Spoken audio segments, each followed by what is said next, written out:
Exodus 30. You're to make an altar for burning incense. You are to make it of acacia wood. Its length is to be 18 inches, and its width 18 inches. It is to be square. Its height is to be 36 inches.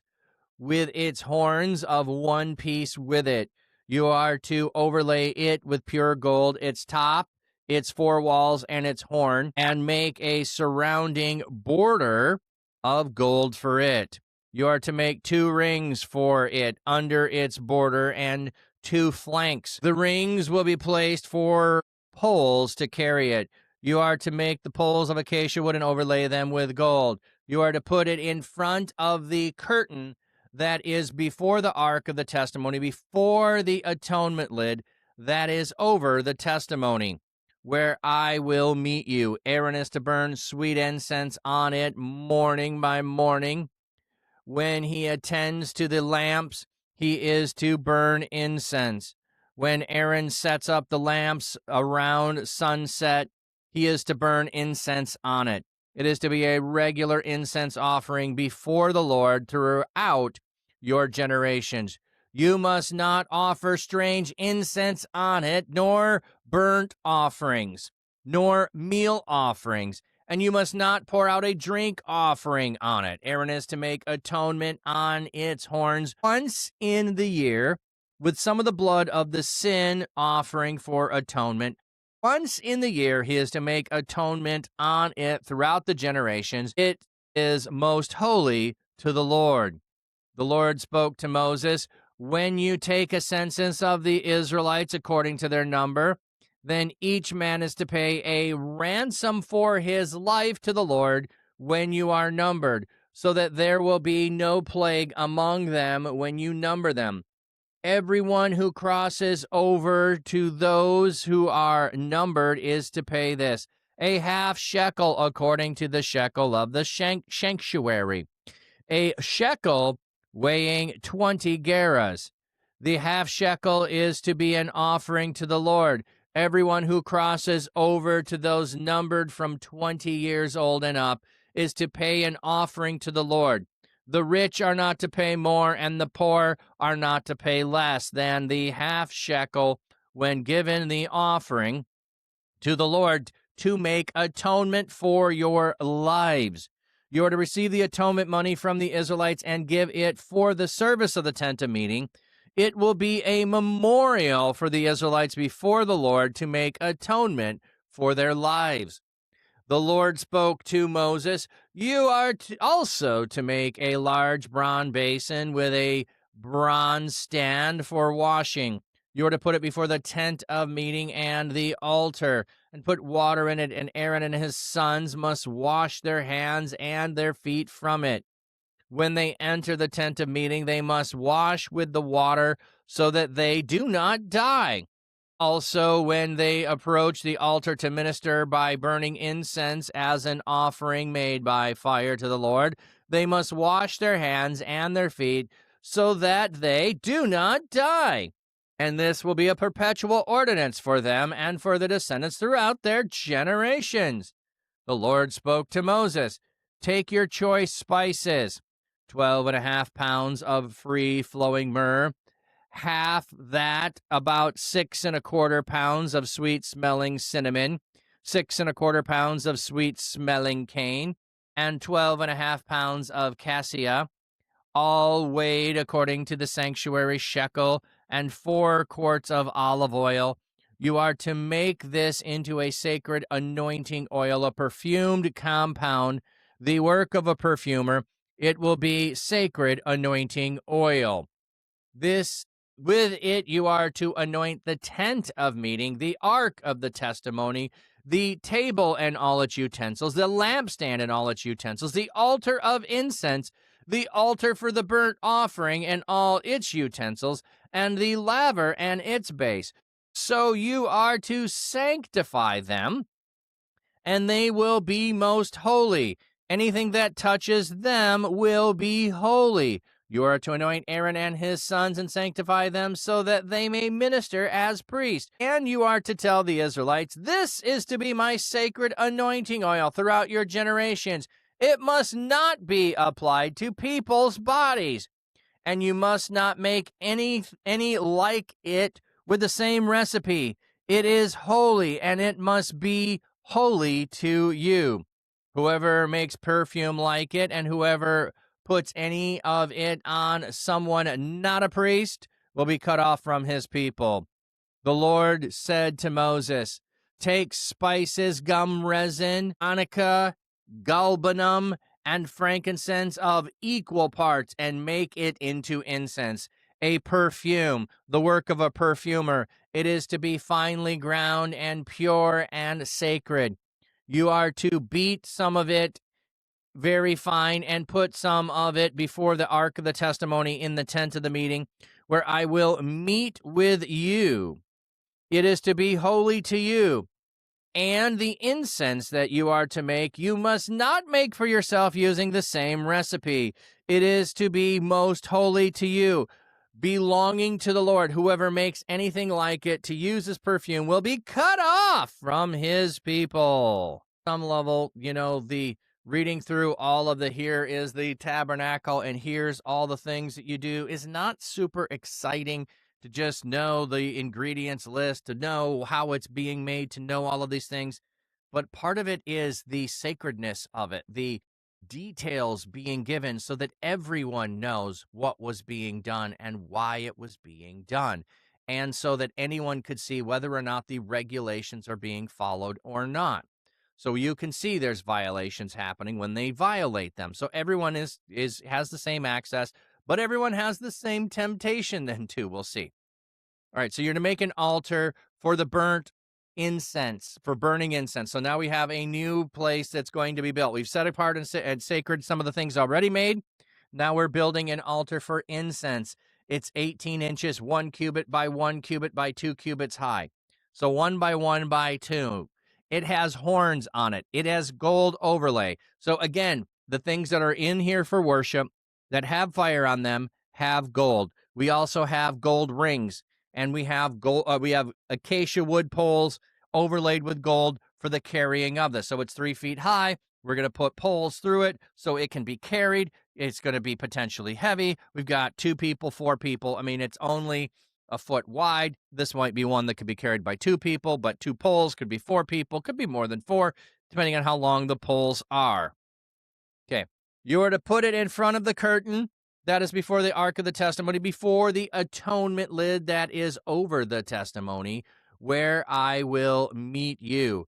Aaron is to burn sweet incense on it in the morning. What do we have here in the sweet incense? To make into incense sweet smoke. The noun sweet spices is added for clarity. Okay, so we'll get what the ingredients are. So he is to burn offering in the morning, incense in the morning, morning by morning. New incense I smell. You are to attend to the lamps.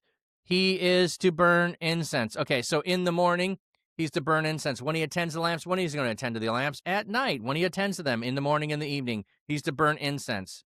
When Aaron sets up the lamps around sunset, he is to burn incense on it. It is to be a regular incense offering before the Lord throughout your generation. So in the morning, you go and you start the incense and you light the lamps, make sure that they're all good and trimmed for the day. And in the evening, you do the same. You burn the incense, you make sure the lamps are all supplied to make it through the night. Perpetual lamps burning, perpetual incense burning. You must not offer strange incense on it. Oh, what's the first regulation you're not to do? Not offer strange incense on it. What is strange incense? Anything that's not the incense that you're supposed to put on it. Nor a burnt offering. This ain't for burnt offering. Burnt offering's over there. This is incense only. Not a meal offering. No meals here, over there. Not a drink offering. Not here, over there. This is incense only. Tactical skill at Welcome In.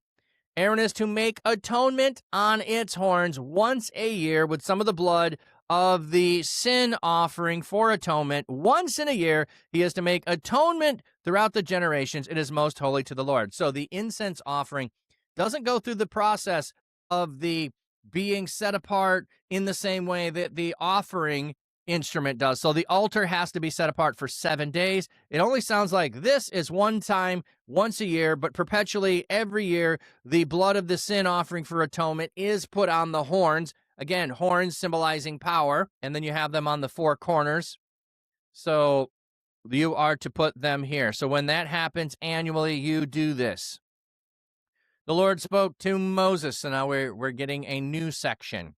When you take a census of the number of Israelites according to the number, each man is to pay a ransom for his life to the Lord when you number them, so that there will be no plague among them when you number them. Okay, let me see if it says anything in the footnote of how often they did this. According to those that are numbered, the verb pakad, to visit, but the idea of this word seems more to be that of changing or determining the destiny, and so a point and number become clear according to the meaning of the word. Here, it simply refers to the census, but when the word is used of the census, it often involves mustering the army for military purposes. Here, there is no indication of war, but it may be laying down the principle that when they should do this, here is the price. B. Jacobs uses Numbers 31 as a good illustration, showing that the warriors was essentially a murderer if he killed anyone in battle. For this reason, his blood was forfeit. If he survived, he must pay, because every human life possesses value and must be atoned for. The payment during the census represented the presumptive ransom, so that they could not be at fault when they went to war. That's an interesting thought. I don't think I've ever seen that. Like, when are you going to do a census? When you're going to go to war. So if you're going to war, then you're going to have this for bloodshed that you do as you go to war. That's an interesting thought. Since it's making so that no plagues will come, making a ransom here for the life when they are numbered, so no plague comes on them. It's, don't follow the ways of Egypt and go that way. So it does make some sense still, I think, connected with that there. There's also even disaster, too, while they are still eating food. Oh, yeah, we'll get to that. Yeah, we'll get to those. We haven't had those happen yet. We're just in the phase of telling them how to set everything up. So everyone that crosses over, though, so like if you're lining everyone up and you're numbering them, you're moving them from one place to another, you pay, and it doesn't matter if you are wealthy, if you're not wealthy. Everyone pays the half shekel, and it is a regimented amount. This is what it is, and it's everyone 20 years old and up is going to pay this. Rich and poor pay the same amount. The offering to the Lord to make atonement for your lives. You are to receive the atonement money from Israel and give it for the service of the tent of meeting. It will be a memorial for the Israelites before the Lord to make atonement for your lives. So it is a memorial to God. It is before Israel. It is there as a memorial that you have made atonement, that you have been ransomed. You have been ransomed. So you have that as there. Now, how often you actually need to do a census, I don't know. But if you're going to war every year, that would be an interesting thing. All right. The Lord spoke to Moses. You are also to make a large bronze basin. So we're getting more of the instruments. So we're getting one piece at a time, telling us what to do with it. The bronze basin for washing. They are to put in front of the tent of meeting and the altar and put water in it, and Aaron and his sons must wash their hands and their feet from it when they enter the tent of meeting. They must wash with water so they do not die. So this is the washing of your hands and washing of your feet. So removing the dust of your feet, anywhere that you have trod, is going to remove the remnants of any place that you have gone. The washing of your hands is going to remove anything that you have done. So the places you have gone from your feet, the things you have done from your hands. So you're going to be purified so that you can actually do the work. So you wash your hands. You don't need to go to Jesus' baptism or washing the feet. You don't need your whole body washed. You simply need your feet washed when you're already clean. So you are set apart for the ministry. That happened. Now you just need the way of life where you have stumbled, where you have not gone right, washed off. Hands also, although Jesus with the foot washing doesn't wash hands. That is taking place before they can go do the service, so that they do not bring any contamination with them. If they do, they will die. Also, when you approach the altar to minister by burnt incense or offering made by fire to the Lord, they must wash their hands. So every time you go to do something, when you enter the temple or the tabernacle, you need to wash, because you are to be ritually clean in order to do the work that you are to do. It's a perpetual ordinance for them, for their descendants throughout their generations. Okay, now we have the choice spices. So 500 shekels. Okay, so here's what I don't like when they go to trying to make it in pounds. I have to go over and look where I would have heard the 500 shekels. So 5 being the Torah, being the law, and a reminder of that by having 500 shekels of choice spices. So we're having 500 shekels that are there. The total shekels for the 4 spices is 1,500. It's estimated to be 77 to 100 pounds.